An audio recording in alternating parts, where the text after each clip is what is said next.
Pode ser vidro e ar, pode ser vidro e água, tá? Então, pode ser dois meios quaisquer que a gente vai usar. O importante é que são dois meios diferentes, por isso o nome dióptro, tá? Dióptro é por causa disso daí. Bom, então o que acontece? Vamos entender. Imagina o observador, o cara que está fora da água olhando o peixinho, né? Esse gavião aqui, ele está olhando um peixinho dentro da água. Esse peixe é o peixe de verdade, é o peixe que existe. Ele é o objeto, tá? Esse objeto está aqui sendo observado. Para que o peixe seja visto, lógico, o peixe não emite luz. Então a luz ela tem que vir do ar, né? Passar aqui pela água, bater no peixe, refletir no peixe, andar pela água e voltar para o ar. O que eu sei que acontece com a luz quando ela vai para o ar? A velocidade da luz no ar é maior do que a velocidade da luz na água. E quem tem a maior velocidade também tem o maior ângulo. Então, nesse caso, o ângulo aqui que está chegando no cara é o ângulo de refração. Então, o ângulo de si, o ângulo de refração é maior do que o ângulo de chegada, o ângulo de incidência, tá bom? Então, quando a luz passa da água para o ar, aumenta a velocidade, aumenta o ângulo dela. Legal. O que vai rolar nesse processo da luz passar da água para o ar? Ela sofre esse desvio aqui, ó, tá vendo? Se ela viesse reta, ela faria isso aqui, ó. Tá? Ai, não vai ser muito fácil desenhar aqui, mas tudo bem. Ela faria isso aqui se ela viesse reto, tá? Esse caminho aqui. Mas como ela passou para o ar, aumentou a velocidade, mudou o ângulo, ela desviou esse tanto aqui, ó, tá? Então a luz sofre um desvio. O problema é que a nossa cabeça, ela não está preparada para trabalhar com esse desvio. Nossa cabeça, ela não sabe trabalhar com esse desvio. Então a gente pensa que o carinha está onde eu estou vendo ele, aqui na imagem. O que é essa posição da imagem? É o prolongamento do raio de luz que chegou no nosso olho. Só que isso aqui não é verdade, porque a luz, quando ela saiu da água para ir para o ar, ela desviou, ó, ela fez esse desvio. Então, o peixinho não está aqui onde eu estou vendo, onde eu acho que eu estou vendo. O peixinho está mais para baixo. Então, eu vou ter aqui o quê? Esse objeto, que é o cara real, está numa profundidade, que é a profundidade real que eu estou enxergando, e a imagem pelinha vai estar numa profundidade chamada de profundidade aparente, que é exatamente o esquema dessa aula de hoje, a tal da profundidade aparente. Os caras que estão embaixo d'água, eles não estão na posição que a gente vê. Eles estão sempre numa posição mais para cima. E isso é regra, tá, gente? A piscina, ponha isso na tua cabeça aí, ó, anota em algum lugar. Quando você olha para uma piscina, ela é mais funda do que você enxerga. Por quê? Quando a gente olha para a piscina, a gente não está vendo o fundo real dela, a gente está vendo o fundo aparente, a imagem do fundo dela. A profundidade real da piscina é sempre mais para baixo. Ah, Afonso, mas não pode ser o contrário? Não, não acontece isso. Sempre a gente vê os objetos mais para cima do que eles estão. A gente sempre vai ver a piscina mais rasa do que ela é. Então a profundidade aparente, ela tem esse lance. A gente enxerga os caras sempre numa profundidade, né, diferente do que eles estão na verdade. E a nossa cabeça não é preparada, a nossa cabeça ela não tem, né, as ferramentas para entender esse desvio que a luz fez aqui, ó, nessa região. Então, como a nossa cabeça não entende, ela não vai saber que o cara está mais para baixo. Ela acha que está aqui. Uma coisa que se pede muito no Enem, com relação à profundidade aparente, e isso aparece direto, eles falam bastante para a gente sobre índio pescando, né, com arco e flecha ou com lança, tá? Por exemplo, vamos trocar nosso observador aqui por um índio, tá? Então vamos pôr aqui a cabeça do índiozinho, aqui o corpinho do índiozinho, ele está aqui, vamos supor que ele está num barquinho, pronto, bem lindo aqui. E esse índio está com uma lança na mão. Está aqui a lança que ele vai jogar. A pergunta que eles fazem é, aonde que o índio tem que jogar a lança? Aonde ele está vendo o peixe, mais para frente da onde ele está vendo o peixe, ou mais para trás da onde ele está vendo o peixe? Então, ele sempre tem que jogar a lança mais para trás que ele está vendo o peixe. Se ele está vendo o peixe nessa posição, se ele jogasse reto, ele faria isso. Então, ele baixa um pouquinho e joga mais para perto do pé dele.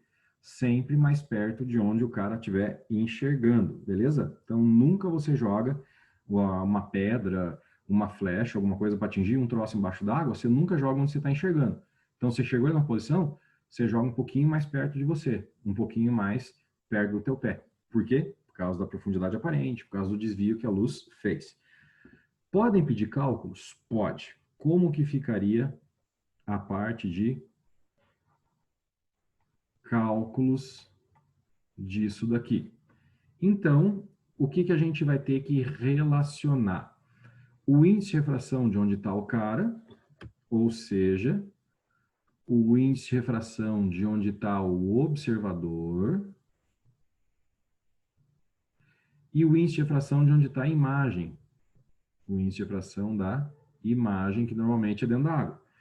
Para você fazer a conta, é bem facinho. Você vai usar isso aqui que está na tua tela, um esqueminha, um macetinho do Gini e do dono. O que é DI? DI é a distância da imagem, ou a profundidade aparente, tá? Então, DI é a profundidade aparente. Profundidade aparente do cara, tá? Esse é o DI. NI é o índice de refração de onde está a imagem. No nosso caso, a água, tá? Podia ser óleo, podia ser vidro, depende da situação. No nosso caso, a água. Isso é igual DO. O que é o DO?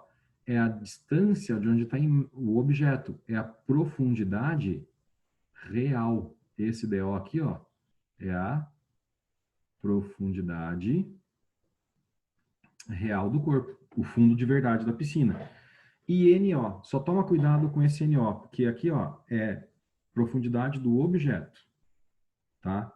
Então, tá dando uma vontade, objeto, tá dando uma vontade de dizer que esse NO é o índice de refração de onde está o objeto, só que, gente, pensa comigo um pouquinho, usa a cabeça. A imagem e o objeto estão no mesmo meio. O índice é o mesmo, o índice da imagem do objeto é o mesmo. Então, esse NO que aparece aqui, ó, ele não pode ser do objeto, tá? Porque o objeto está embaixo d'água. Esse NO que aparece aqui é o índice de refração do meio onde está o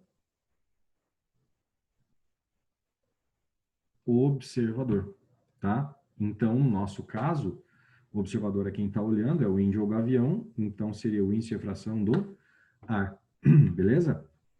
Então não tem erro, não tem segredo, não tem mistério. Profundidade aparente ou dióptro plano. Você sempre vê as coisas mais rasas do que elas são. Se o índio for jogar a flecha para pegar o peixe, ele tem que jogar a flecha sempre mais perto do pé dele e não onde ele está vendo o peixe. E se ele pedir para você calcular alguma coisa, Gini dono, D de distância, imagem e objeto, NI, índice de refração de onde está a imagem, no caso, índice de refração da água, e o NO, índice de refração de onde está o observador, e não o objeto, porque o objeto está embaixo da água, junto com o carinha lá, beleza? Então, esse aí vai ser o esqueminha da profundidade aparente. Para cair no vestibular, Enem ou Federal, teoria, bastante, aparece bastante no Enem, principalmente. Par de cálculo, raramente, no Enem nunca caiu par de cálculo, pra você ter uma ideia. Na Federal, muito poucas vezes, assim, tá? Então, aposta mais na teoria, que é mais garantido. Vamos lá, vamos para frente e ver o que acontece agora. Se não travar minha apresentação. Igual travou. Agora. Deixa eu ver. Aí, foi. Lâmina de faces paralelas, tá? Aqui já apareceu para vocês uma equação e o objetivo não é fazer você surtar, o objetivo não é fazer você ficar mal, mas só para saber que isso aqui aparece, se aparecer, vai ser numa segunda fase da UFPR. Então, quem tem segunda fase federal, quando a gente vê aula para tratar das questões de segunda fase, quando a gente for ter aula para falar de segunda fase, eu vou falar da parte de equação. Hoje, o que interessa para nós, o nosso foco é a parte de teoria, tá? Essa aula, ela é muito mais importante, dessa aula toda de hoje, a parte teórica, do que a parte de cálculo mesmo, tá? O que é mais quente, o que eles mais pedem, é sem dúvida nenhuma a parte teórica. Então, foca nisso, vai nessa aqui da boa. Como que funciona isso daqui? Uma lâmina de faces paralelas é um bloco de vidro, um bloco de acrílico, um bloco de material transparente, um bloquinho qualquer, tá? A luz, esse bloco ele tem uma espessura, tá? Então ele vai ter uma grossura ali, aonde a luz vai ter que passar por dentro dele. Então eu vou ter a luz chegando com um ângulo de incidência, ângulo de chegada. Lembrando aqui, ó, eu tenho essa linha pontilhada, é minha reta normal, que forma 90 graus com a superfície. Mas o ângulo que eu meço é sempre o ângulo da normal com a superfície, tá? Não, o ângulo que eu preciso é o ângulo do raio com a normal. Falei bobagem, a normal forma 90 com a superfície, e o ângulo que eu preciso é o ângulo, né, do raio com a normal. Quando passa para o bloco é mais denso, tem mais matéria, a velocidade diminui, e o ângulo também vai diminuir, então eu vou ter um ângulo de refração, tá? Esse carinha aqui, ó. Quando chegar na segunda face, então isso daqui é normal da primeira face, N1. Quando chegar na segunda face, vou ter outra normal, N2. Como essa reta normal da primeira face e a reta normal da segunda, elas são paralelas, esse ângulo aqui do raio com a normal da segunda face também vai ser R. Pode chamar de R', por exemplo, só para diferenciar. E esse ângulo de saída daqui, também vou chamar de I. Posso chamar de I', por exemplo. Qual que é o lance que a gente tem que observar, o que a gente tem que ficar de olho, o que a gente tem que saber? Esse ângulo de chegada, o I, esse cara aqui, é exatamente igual a esse ângulo de saída lá embaixo, o I'. Tá? E esse ângulo R da primeira face, esse R aqui, também é exatamente igual ao R da outra face, o R'. Por quê? Porque as duas retas normais aqui, elas são paralelas, e como as faces também são paralelas. Então, se aqui fora é 60, lá embaixo vai ser 60. Se aqui dentro é 30, o outro aqui também é 30. Sempre assim, sempre igual, tá? Se a luz passasse reto aqui, ela faria esse caminho. Esse seria o caminho que a luz faria se ela estivesse passando reto, certo? Ó, ela faria esse caminho. Mas o que aconteceu com a luz? Ela desviou na primeira face, depois ela desviou na segunda e saiu aqui embaixo. Então, você tem uma distância, tem uma diferença entre o caminho que a luz faria e o caminho que a luz fez. Essa diferença é exatamente o nosso amiguinho desvio que a gente vai calcular. No caso aqui, desvio lateral, tá? Lâmina de faces paralelas sempre sofre um desvio chamado desvio lateral. Ela sempre desvia para o lado, tá? Se acontecer numa segunda fase ou no exercício de vocês, ali na página, acho que é 128, mas eu já vejo, tá? Já falo para vocês. Nos exercícios, se pedir para você calcular o desvio, você vai precisar da espessura ou da grossura desse cara, tá? Então ele vai falar, um bloco de vidro de espessura 2 centímetros, 3 centímetros. Então você vai precisar da espessura, do ângulo de fora e o ângulo de dentro. Eu já vou adiantar para vocês. Normalmente, não é regra, tá? Esse ângulo aqui de fora é 60 e esse aqui de dentro é 30. Mas por que tem esse negócio, Afonso? Faz aqui a ideia comigo. Olha para a equação. Seno de I menos R. Se o I for 60 e o R for 30, vai dar 30 aqui. E você conhece o seno, não precisa dar. Cosseno de R. O R é 30.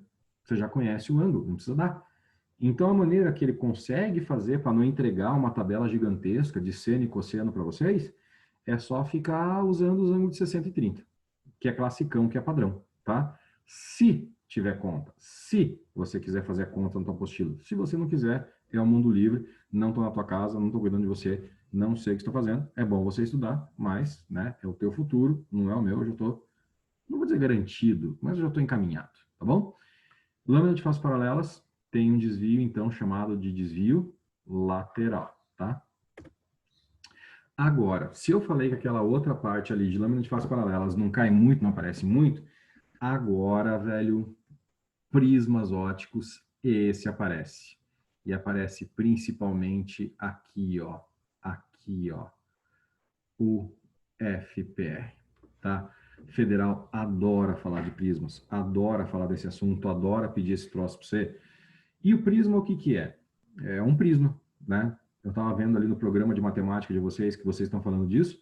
Então, você tem vários tipos de prisma. Prisma de base quadrangular, prisma de base circular. E o nosso prisma que interessa é esse cidadão aqui, ó. É o prisma de face triangular, tá? É esse cara que eu vou usar. Esse que é o nosso prisminha. Então, ele não é uma pirâmide, ele é um prisma de face, ó, a facezinha dele aqui, ó. A face dele é triangular. Por que que esse prisma aqui é importante? Por que que ele é cobrado? Por que ele é tão citado? Porque um carinha conhecido da ciência, um cidadão bem conhecido, chamado de Isaac Newton em 1862, aproximadamente, porque eu não tenho certeza da data, tá? Mas eu acho que é sim. Ele fez esse fenômeno aqui, ó. Ele pegou a luz branca, tá? Que nada mais é do que a mistura de todas as cores, tá? Dos espectros visíveis, das radiações. Não adianta você chegar numa loja com um monte de tinta colorida ali, comprar um monte de tinta, querer misturar e achar que vai ficar branca, não vai. Aqui eu estou falando para você de radiação, então estou falando luz branca com relação à radiação. E essa luz branca, quando passou pelo prisma, ela fez várias corzinhas diferentes. Ela sofreu um fenômeno chamado de decomposição ou dispersão. Por que eu estou colocando para os dois nomes? Porque a federal usa os dois. Às vezes ela usa decomposição, às vezes ela usa dispersão. Então não dá para saber qual que ela vai usar. E ele basicamente separou a luz branca nas 7 cores do arco-íris, que está aqui na tela de vocês. Ó, vermelho, laranja, amarelo, verde, azul, anil e violeta.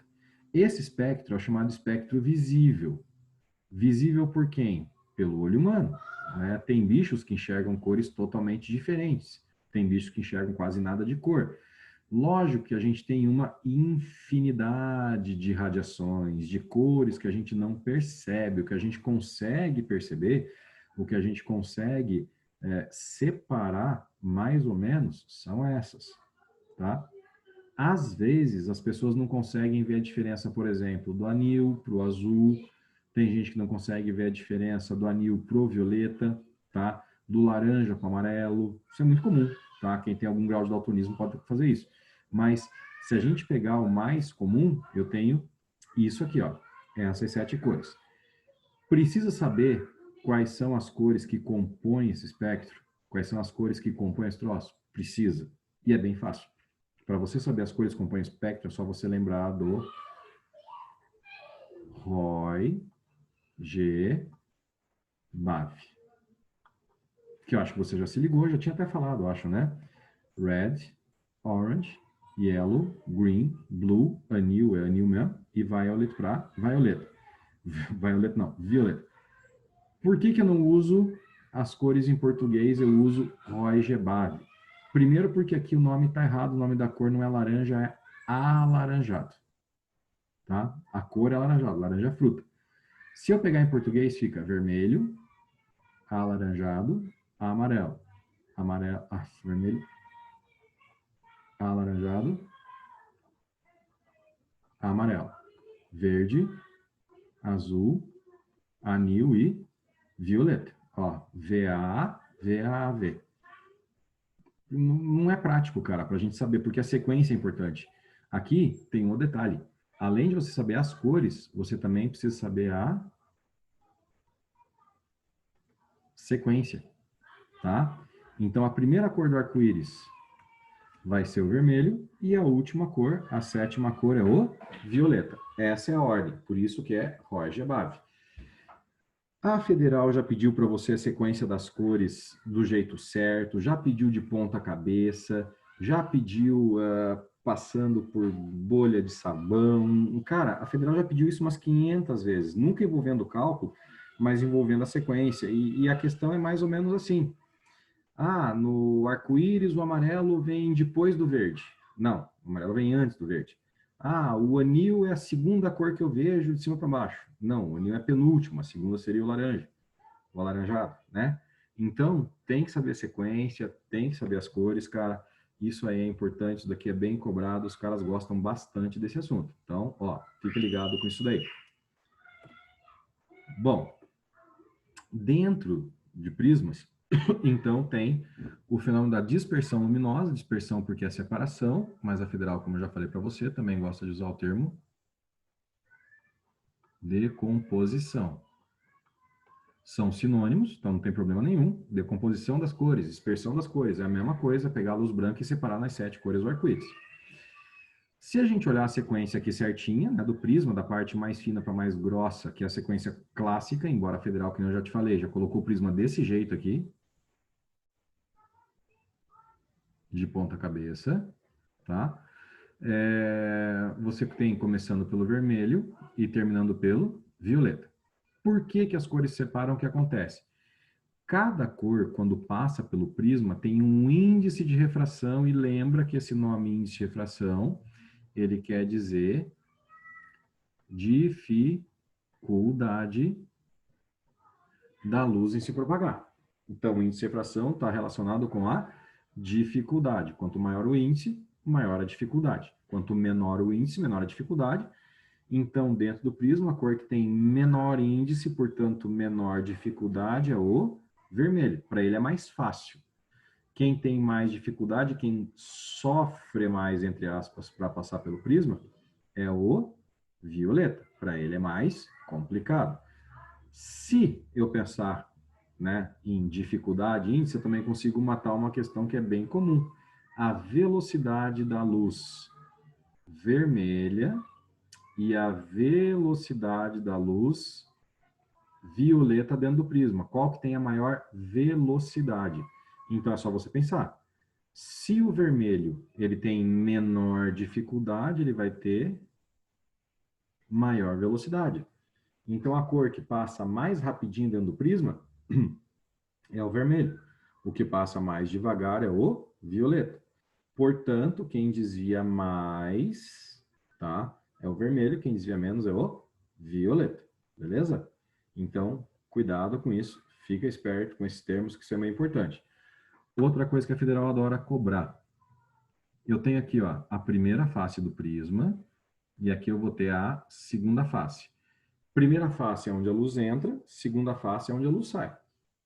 Tranquilo. A refração, isso daqui nada mais é do que uma refração, tá? Então, a refração da luz,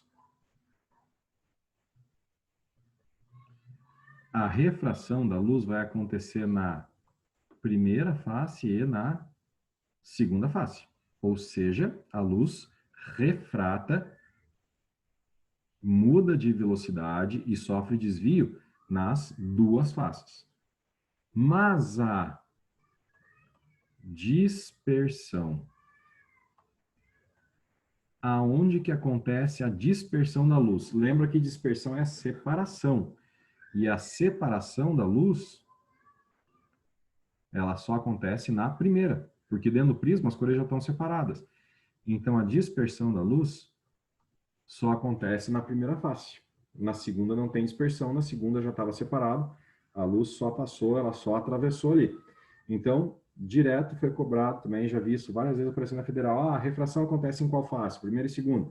Ah, dispersão acontece em qual face? Primeira e segunda. Então, ó, refração nas duas, dispersão só na primeira. Na segunda já está disperso, já está separado, tá bom? Tem cálculo nisso? Tem. Tem dois cálculos. Um para o que a gente chama de desvio angular total e outro para abertura do prisma. Também já vi isso em segunda fase de federal, Enem nunca vi.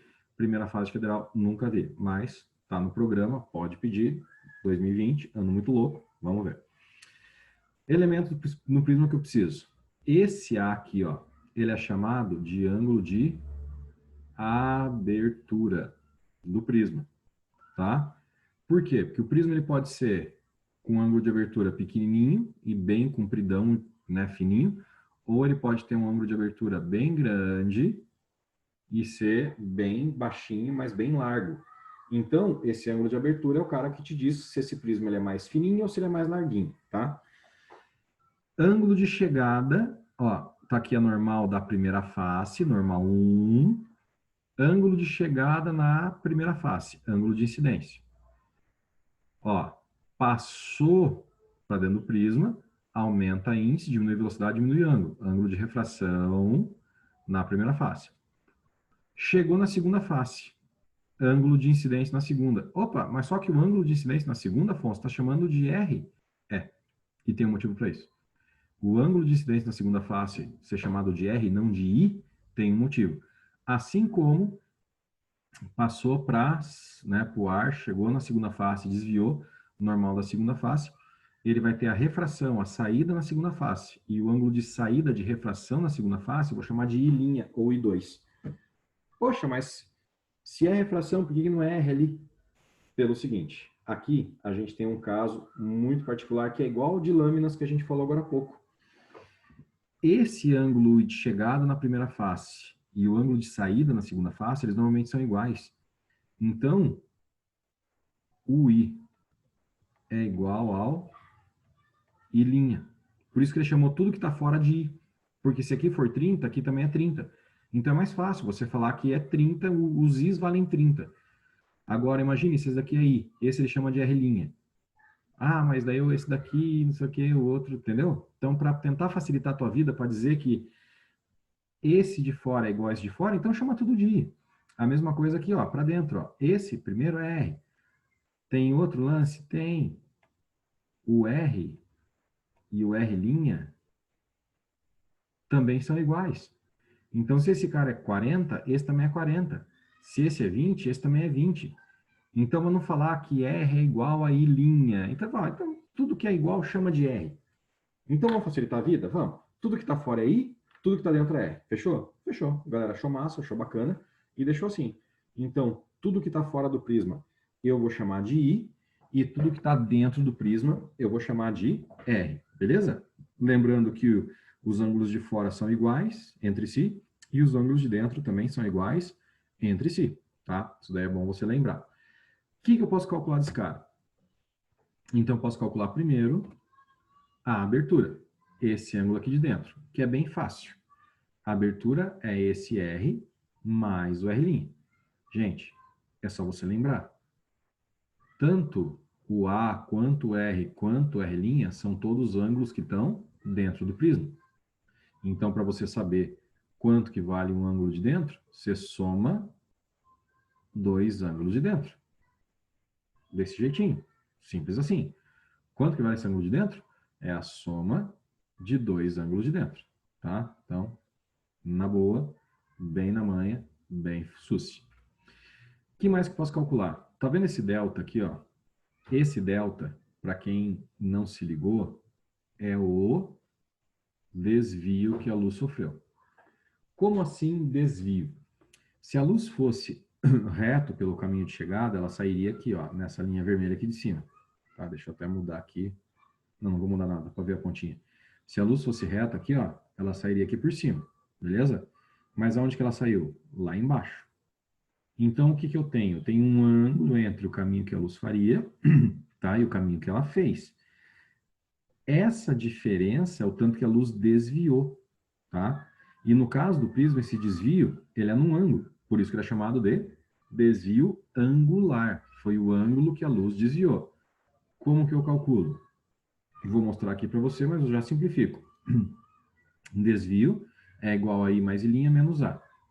Ai, meu Deus do céu, complicou. Não, não complicou nada, cara. Olha aqui, ó. I com I', são iguais. Então, é os dois ângulos de fora menos o A. Quem que é o A? São os ângulos de dentro. Então, o que que é o desvio? Como que a gente calcula o desvio? Como que eu calculo esse delta aqui em prisma? Então, são os ângulos de fora menos os ângulos de dentro, tá? E pronto. E acabou. E é isso que dá para calcular de prisma, cara. Então, você tem os ângulos de fora menos os dois ângulos de dentro. E aí, fechou.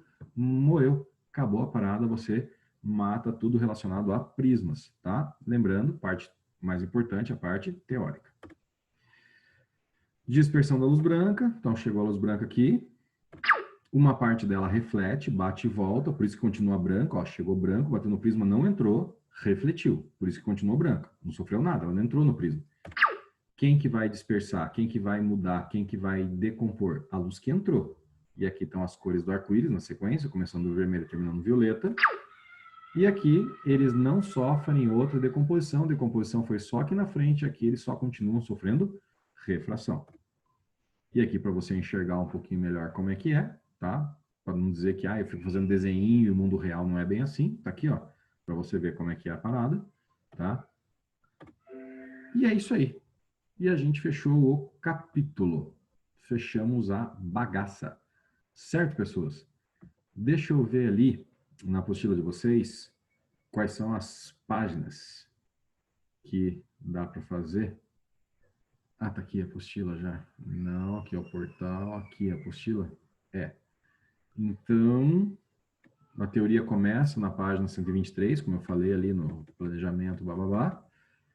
E para você fazer... Olha aqui um da Federal, inclusive, que eu falei aqui, ó. Tá? Você vai ver como essa questão aqui é só teoria e é bem sossegadinha. Tenta fazer lá. Então, onde começou? Começou aqui? Começou. 131 até o final do capítulo. Bom, 131 até o final do capítulo, tá? Então, esse capítulo, passamos a conta fechando a...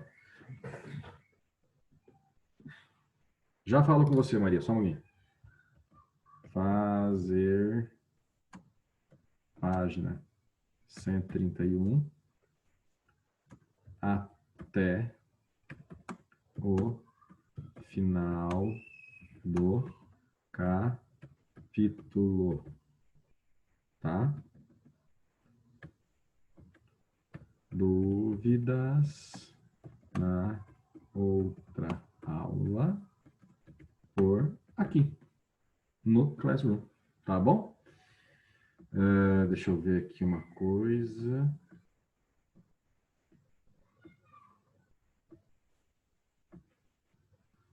Não consegui entrar no Zoom. Tá, deixa eu responder aqui.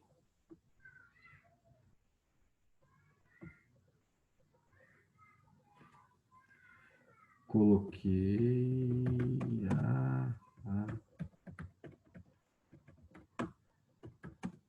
mural e vou tentar o vídeo também. Beleza? Tá respondido, Maria. Qualquer coisa, dá um retorno depois lá. Tá bom? Então,